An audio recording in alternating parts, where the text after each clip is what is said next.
Assalamualaikum sobat spoiler, gimana kabarnya? Saya doakan sehat semuanya. Untuk melepas lelah, mari kita simak saja alur cerita film. Pada kali ini saya akan membahas film yang berjudul The Girl on the Train. Film yang menceritakan gadis alkoholik yang terobsesi dengan kehidupan seseorang yang tidak dikenalnya di balik jendela kereta. Obsesinya hingga membuat gadis tersebut ingin memiliki kehidupannya. Film ini diadaptasi dari sebuah novel dengan judul yang sama. Dan gak usah banyak basa-basi, langsung saja mari kita simak alur ceritanya.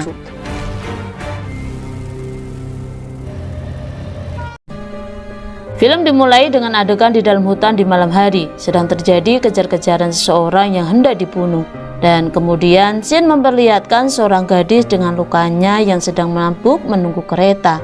Ia adalah Mira, seorang pengacara handal yang diperankan oleh Parineeti Chopra, tokoh utama dalam film ini.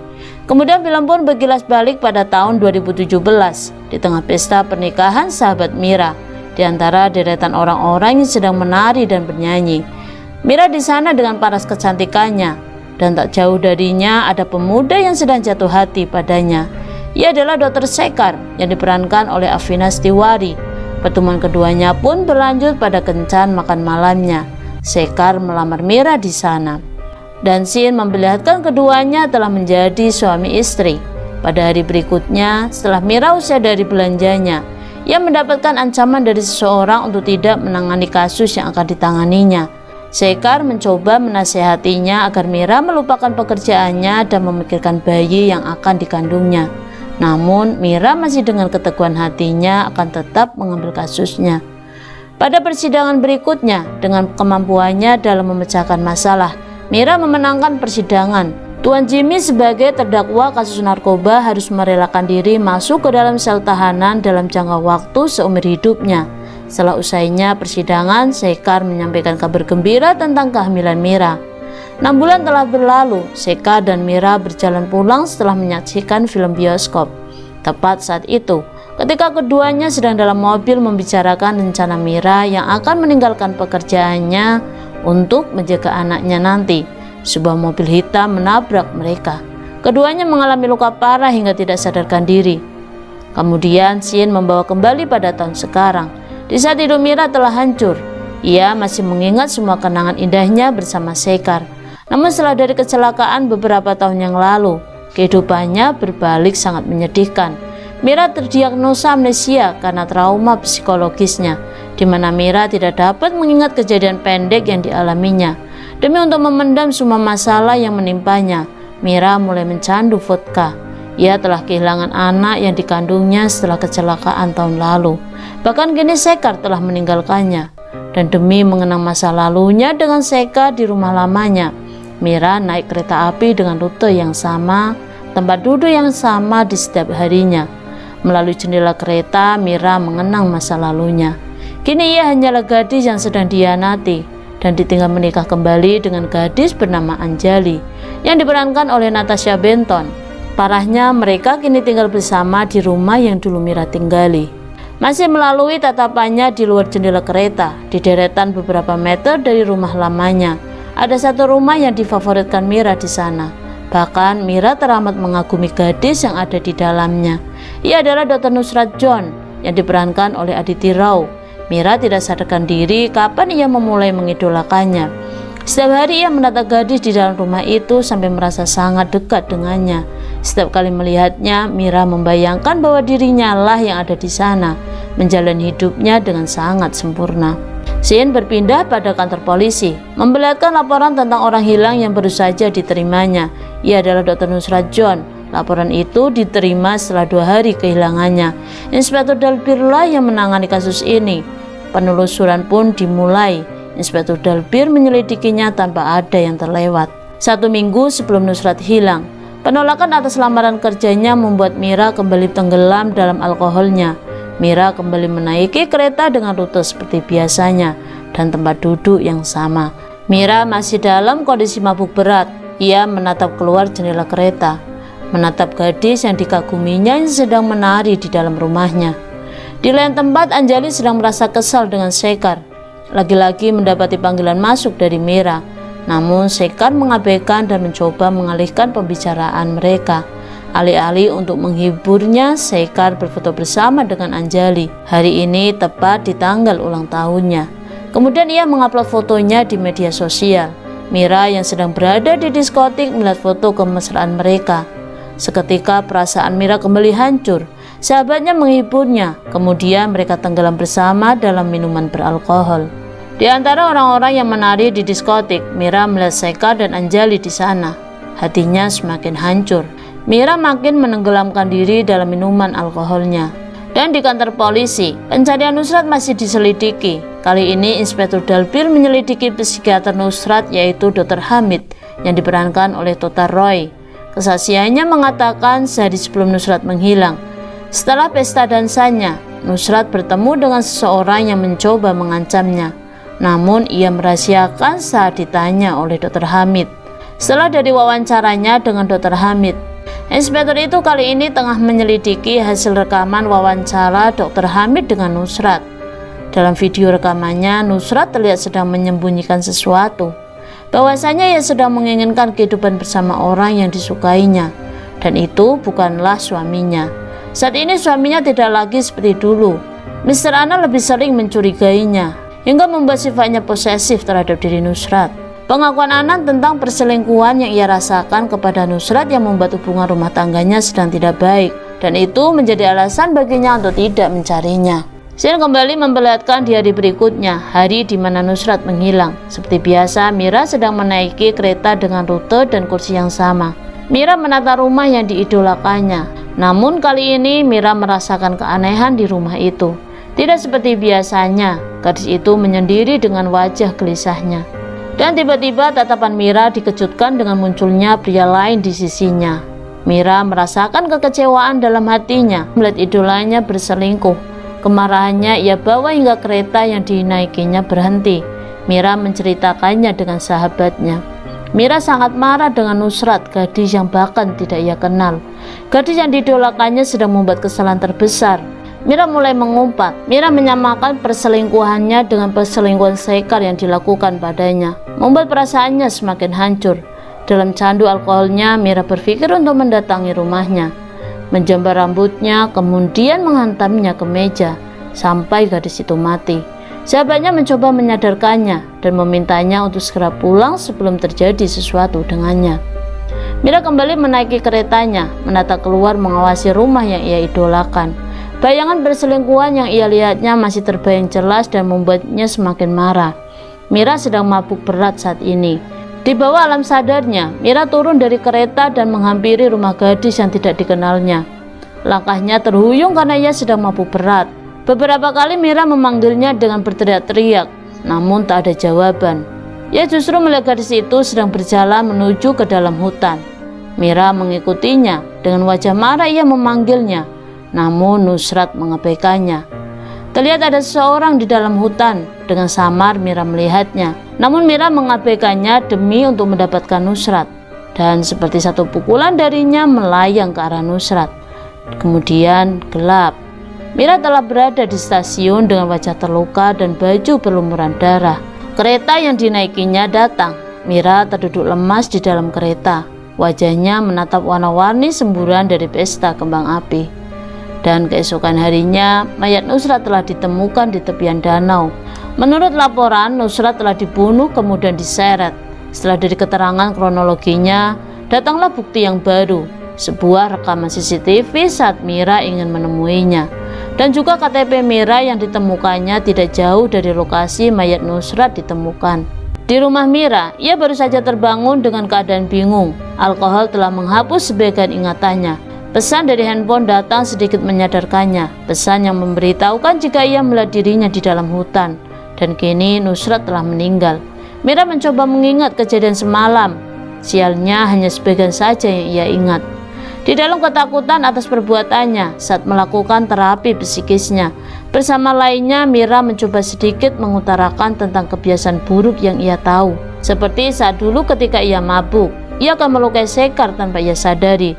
Kemudian peristiwa yang memalukan saat di pesta, Mira menghina bos dari perusahaan di mana Sekar bekerja.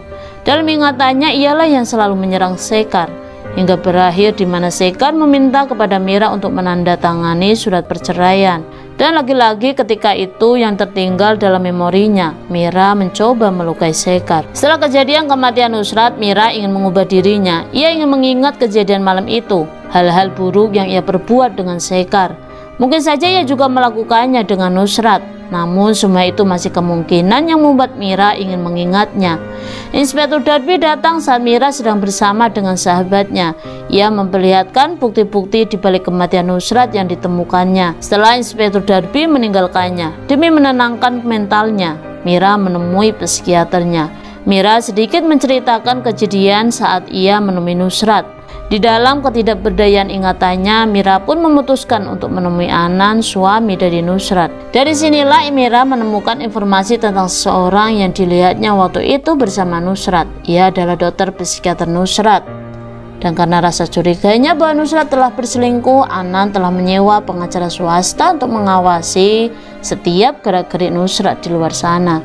Scene memperlihatkan bukti-bukti kematian Nusrat menuju ke arah Mira. Selain psikiaternya yang bersaksi mengakui ucapan Mira saat menemui Nusrat, sebuah CCTV yang memperlihatkan keberadaan Mira di stasiun malam itu di waktu yang sama dengan prediksi penyelidikan polisi. Semua bukti-bukti itu cukup untuk menangkap Mira.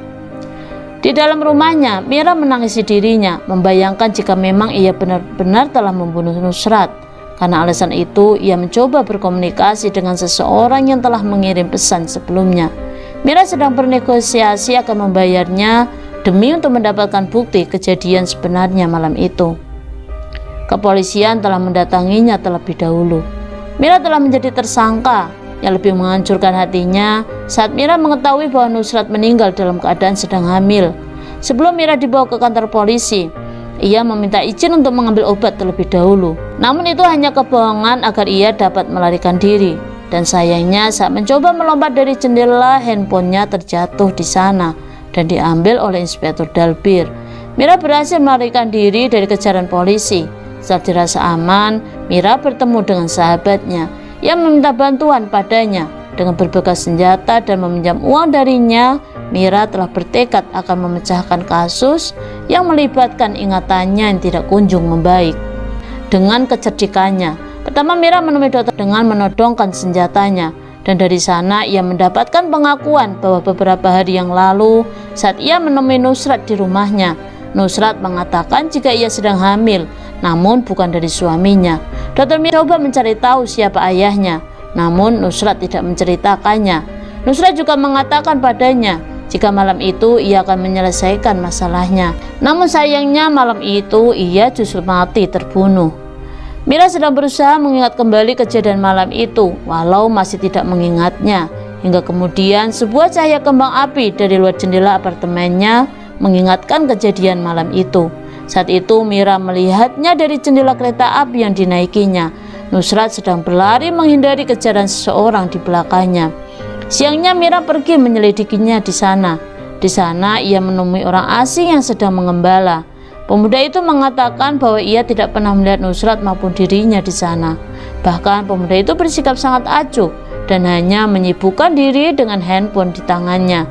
Informasi yang didapatkan dari handphone Mira telah sampai pada Inspektur Dalbir tentang pesan dan panggilan dari nomor yang sama yang mencoba bernegosiasi dengan Mira. Dan di stasiun Paddington, saat tidak sengaja Mira kehabisan saldonya untuk menaiki kereta api. Mira mendapatkan informasi dari petugas tentang waktu naik turunnya kereta api yang ditumpanginya. Keterangan waktunya sangat berbeda dari yang didapatkan oleh polisi. Mira mulai mencurigainya. Hari ini Mira mendatangi upacara duka atas kematian Nusrat. Setelahnya saat acara selesai, Mira melihat salah satu foto Nusrat dengan handphone yang pernah ia lihat beberapa waktu yang lalu di tangan pemuda pengembala itu. Mira langsung kembali menghampiri pemuda pengembala di sana, meminta paksa handphone yang ada padanya. Setelah kembalinya dalam perjalanan pulang, Mira bertemu dengan Nyonya Zehra yang merupakan bos lamanya dari Sekar. Mira ingin minta maaf padanya atas perlakuannya beberapa waktu yang telah lama saat ia menghinanya di pestanya. Jawaban Nyonya Zehra justru mengejutkan Mira. Semua yang diceritakan Sekar ternyata hanya omong kosongnya saja. Kejadian yang sebenarnya justru sebaliknya. Ternyata saat itu Mira dipersilahkan untuk istirahat di kamar Zehra di tengah pesta sedang berlangsung. Sepulangnya ternyata Sekar yang berteriak-teriak padanya. Dan alasan Sekar dipecat olehnya bukan karena kesalahan Mira, namun karena Sekar telah melecehkan karyawan wanitanya. Nyonya Zehra memperjelas kepada Mira bahwa ia merasa bersyukur Mira telah meninggalkannya. Sekar tidak dapat dipercaya soal wanita. Dan setelah pertemuannya dengan Zehra, Mira langsung menemui perawat di rumah sakit yang merawatnya setelah kecelakaan beberapa tahun yang lalu. Sekar kembali telah membalikkan kenyataan yang sebenarnya, bahwa Sekarlah yang telah membunuh bayinya dengan alih-alih dokter mengatakan komplikasi pada kandungannya. Mira mulai tersadar, perlahan ingatannya kembali saat Sekar memaksanya untuk terus minum alkohol saat itu. Kemudian samar Mira mengingat saat Sekar melukai dirinya. Dan pagi harinya Sekar mengiba kepada Mira dengan mengatakan bahwa ia yang melukainya. Kemudian di saat Sekar memaksanya untuk menandatangani surat perceraian, pada saat itu juga Sekarlah yang memecahkan kaca. Mira menangis sejadinya. Ia pun berlatih menghentikan dari kecanduan minumnya. Setelah hatinya mulai tenang, ia mencari informasi melalui handphone milik Nusrat. Scene memperlihatkan keterkejutan Mira kesekian kalinya. Ia menemukan hubungan perselingkuhannya dengan Sekar di dalam handphone Nusrat. Mira semakin memendam segala lara di hatinya. Ia langsung menghubungi Walter, seseorang yang akan memberikan rekaman kejadian malam itu. Dan sebelum pertemuannya, sayangnya mobil hitam menabrak Walter hingga mati. Hanya ucapan rumah kata terakhir dari Walter. Mira meminta alamat Walter kepada Anan setelahnya. Sampainya di tempat Walter, Mira dikejutkan beberapa foto di sana. Setiap foto mengingatkan Mira dengan kejadian demi kejadian saat di hutan. Mira mengingat juga saat ia melihat Sekar dan Nusrat di sana. Bahkan ketika Sekar menghantamkan kepala Mira berulang kali ke sebuah batu, kemudian mendorongnya dan meninggalkannya. Kemarahan yang dirasakannya saat ini membuat Mira memutuskan untuk menghubungi Sekar. Mira menghubunginya menggunakan handphone milik Nusrat. Bahkan ternyata Sekar dengan liciknya menyimpan nomor Nusrat dengan nama Mira. Dalam pembicaraannya, Mira mengatakan tentang janin yang dikandung Nusrat adalah miliknya. Mira meminta Sekar untuk menemui di alamat yang telah dikirimkannya. Sesampainya di sana dengan menodongkan senjata, Mira mengatakan ia telah mengingat kejadian seluruhnya tentang kebohongan-kebohongan yang Sekar lakukan padanya di hari-hari terakhir kebersamaan mereka, termasuk malam itu saat Sekar membunuh Nusrat. Mira memaksa Sekar untuk mengakui kejadian malam itu. Bahkan dengan mudahnya Sekar menceritakannya bahwa ia merasa marah saat Nusrat memaksanya untuk bertanggung jawab atas janin yang dikandungnya. Karena itulah Sekar mencekik sadis lehernya hingga Nusrat jatuh pingsan. Setelah dari semua ceritanya, Mira melabuhinya dengan memberikan handphone milik Nusrat padanya. Dengan cepat Mira memukul Sekar dari arah belakang hingga ia tidak sadarkan diri. Mira kembali masuk ke ruangan Walter. Di saat ia sedang mengemasi beberapa foto, tiba-tiba ia teringat dengan mobil yang menabrak Walter siang itu. Mira mencari pemilik mobil dengan nomor plat yang dilihatnya. Pemiliknya adalah Jimmy Baga. Hal ini mengingatkan Mira dengan peristiwa beberapa tahun yang lalu. Mobil yang sengaja menabrak Mira dan Sekar dengan nomor plat yang sama. Dikabarkan bahwa Jimmy Baga telah bunuh diri di dalam sel tahanan.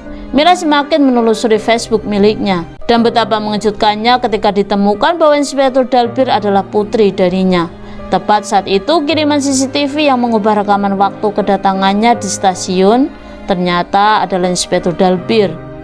Kecerdasan Mira tentang kematian Nusrat mengarah padanya. Bukti lain terdapat di dalam foto Walter yang menangkap keberadaan Inspektur Dalbir yang juga berada di dalam hutan. Tepat saat itu Inspektur Dalbir telah berada di belakangnya. Ia mengakui telah berhasil menjebak Mira di kasus pembunuhan Nusrat. Ia melakukannya karena ingin membalaskan dendam ayahnya. Tidak peduli kesalahan ayahnya, baginya Mira lah yang membuat ayahnya meninggal. Dan pada hari itu ternyata Dalbir mengikuti Mira dari pertama Mira naik kereta hingga masuk ke dalam hutan. Dalbir melihat semuanya, hingga di saat Sekar pergi ketakutan setelah melihat Nusrat pingsan. Saat itu Dalbir memiliki kesempatan untuk membunuh Mira. Sialnya Nusrat melihatnya. Dalbir mengejarnya sebelum Nusrat mengekspos perbuatannya. Saat itu Mira langsung pergi meninggalkan hutan dalam ketidaksadarannya. Dan ternyata orang yang dilihat Mira dari balik jendela kereta adalah Nusrat dan Inspektur Dalbir. Scene memperlihatkan pengakuan Dalbir bahwa ia sengaja membunuh Nusrat demi untuk menjebaknya. Namun justru sebaliknya, saat itu justru Mira lah yang sedang menjebak Inspektur Dalbir di sana. Mira sengaja mengirimkan pesan dari ponsel Walter ke handphonenya karena pikir Mira pembunuh Walter telah mengetahui tentang janji pertemuan mereka. Dan kini telah jelas semuanya, Dalbirlah yang telah membunuh Walter. Setelah pengakuan keduanya, terjadilah keributan saat itu. Dalbir menembakkan pelurunya beberapa kali ke arah Mira. Namun Mira dengan sekuat tenaga menahannya, dan pada akhirnya Dalbir terbunuh oleh senjatanya sendiri. Setelah itu Mira menyeret raga Dalbir di sisi Sekar, kemudian meletakkan senjata di tangan Sekar seolah-olah ia yang membunuh Inspektur Dalbir di sana. Dan kini Sekar telah berhasil dipenjarakan oleh Mira. Anjali memutuskan hubungan dengannya dan film pun berakhir. Baiklah kawan, sampai bertemu di konten berikutnya. Jangan lupa klik subscribe, share, like, and comment. Dan jangan lupa pula klik loncengnya. Dan bye-bye.